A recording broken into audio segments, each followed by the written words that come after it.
¿qué tal?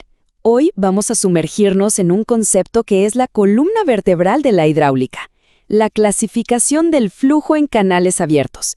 Entender bien estas categorías es, de verdad, esencial para analizar y diseñar cualquier estructura que maneje agua a superficie libre.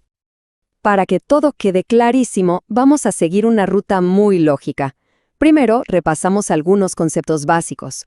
Después, veremos cómo el tiempo y el espacio nos sirven para clasificar el flujo. Luego, nos vamos a meter de lleno en el flujo variado, que tiene lo suyo, y vamos a cerrar atando todos los cabos con el concepto clave de la energía. Muy bien, antes de empezar a clasificar, tenemos que asegurarnos de que todos hablamos el mismo idioma. Aquí es donde vamos a sentar las bases para entender todo lo que viene después. Empecemos con el flujo estacionario. La idea, en el fondo, es bastante simple. Si nos paramos en un punto específico del canal, nada cambia con el tiempo. Ni la velocidad, ni la profundidad, todo se mantiene constante. Esto, para la ingeniería, es oro puro, porque nos permite congelar un instante y analizarlo con modelos matemáticos mucho más sencillos, sin tener que preocuparnos por la variable del tiempo. Aquí tenemos una distinción fundamental, que es la forma del canal. Por un lado, el canal prismático es predecible, constante en su forma y pendiente. Piensan en un canal de riego artificial. Y por otro, el no prismático, que es básicamente la definición de un río natural, lleno de cambios y variaciones.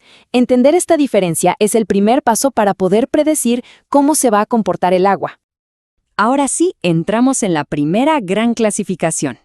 Y la pregunta que nos hacemos es sobre el tiempo.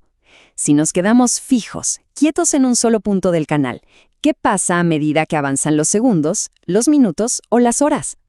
Bueno, la diferencia es bastante clara. En un flujo permanente, la situación es estable. La profundidad del agua no cambia. El ejemplo clásico es un canal con un caudal controlado y constante. En el no permanente, por otro lado, todo es cambio. Es la situación típica de un río durante una tormenta, donde el nivel no para de subir y bajar. Como se pueden imaginar, predecir este último es muchísimo más complejo. Ok, dejamos de mirar el reloj en un solo punto y ahora empezamos a viajar con el flujo. El nuevo criterio es el espacio.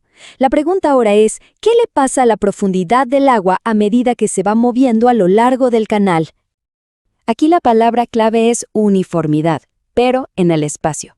Imaginen que caminamos junto a un canal y vemos que la profundidad y la velocidad del agua son siempre las mismas, no importa cuánto avancemos. Es un estado de equilibrio perfecto, casi ideal, que en la realidad solo se logra en tramos de canales muy largos y regulares. ¿Y cuál es la consecuencia directa de este equilibrio? Pues lo vemos en la imagen.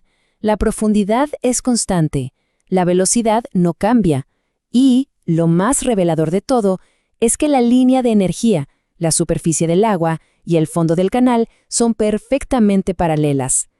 Este paralelismo es, digamos, la firma visual de un sistema en total equilibrio, donde nada se acelera ni se frena. Este concepto de equilibrio dinámico es la causa de todo. Por un lado, la gravedad está empujando el agua hacia abajo por la pendiente, pero por otro, la fricción con las paredes y el fondo del canal la está frenando. Cuando estas dos fuerzas, la que empuja y la que frena, se igualan, ¡bingo! El resultado es una velocidad constante. Por eso las líneas que veíamos eran paralelas. El sistema está en armonía. Ahora, en el otro extremo, tenemos el flujo variado, o no uniforme. Aquí, como su nombre lo indica, las condiciones ya no son constantes. Tanto la profundidad como la velocidad van cambiando a medida que el agua avanza por el canal. Esta es, por lejos, la condición más común que vamos a encontrar en la naturaleza. ¿Y esto qué significa en la práctica? Pues que nuestras famosas líneas de energía, agua y fondo ya no son paralelas. Si vemos que se acercan o se alejan entre sí, es una señal inequívoca de que la energía del flujo está cambiando. Dicho de otro modo, el agua está acelerando o frenando mientras avanza. Pero ojo, el flujo variado no es una sola cosa. Dentro de esta gran categoría, necesitamos hacer otra división, y esta vez, el criterio es la rapidez con la que ocurren esos cambios en el espacio. Primero tenemos el flujo rápidamente variado. Piensen en un cambio muy dramático y muy localizado. El agua que pasa por encima de un vertedero o por debajo de una compuerta sufre una transformación hidráulica súper intensa en una distancia muy, muy corta. Su característica principal es ese cambio brusco y muy evidente en el perfil del agua. Y créanme, entender y calcular estos cambios es absolutamente fundamental. Un error de cálculo en un vertedero o un aliviadero, por ejemplo, puede significar que la estructura no funcione como se espera y eso puede tener consecuencias muy serias. Y en el polo opuesto está el flujo gradualmente variado. Aquí, los cambios en la profundidad son mucho más sutiles, más suaves y se desarrollan a lo largo de un tramo muy, pero muy extenso del canal. A veces hablamos de kilómetros. Este tipo de flujo evoluciona de una forma lenta, progresiva. Para poder analizarlo, la ingeniería hidráulica usa una herramienta matemática clave, las famosas curvas de remanso.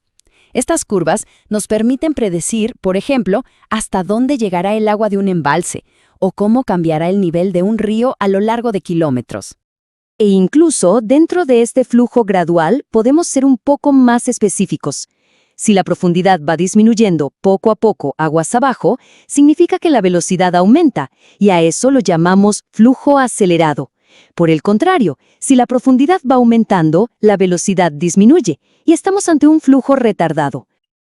Muy bien, ahora que ya tenemos todas las piezas sobre la mesa, es momento de unirlas. En esta última sección, vamos a sintetizar todo lo que vimos y a revelar cuál es la fuerza que, en el fondo, mueve todo este sistema. Este diagrama de flujo resume a la perfección nuestro proceso mental.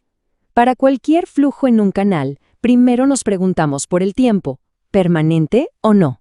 Luego, por el espacio, uniforme o variado. Y si es variado, por la tasa de cambio, rápido o gradual. Es una hoja de ruta perfecta para diagnosticar cualquier escenario. Y al final, el punto crucial es que todos estos tipos de flujo, todas estas clasificaciones, están gobernadas por una sola cosa, la energía. A diferencia de las tuberías, donde la presión es clave, aquí la fuerza motriz es la energía potencial gravitacional. Es la simple pendiente del terreno la que al convertir esa energía potencial en energía de movimiento, en energía cinética, pone todo a funcionar. Todo este marco teórico que hemos construido es el primer paso, un paso indispensable. Pero nos deja con la pregunta del millón para la ingeniería. ¿Cómo se traduce todo este conocimiento, toda esta capacidad de clasificar el flujo, en el diseño práctico, eficiente y seguro de canales, vertederos y todas esas estructuras hidráulicas que vemos en el mundo real?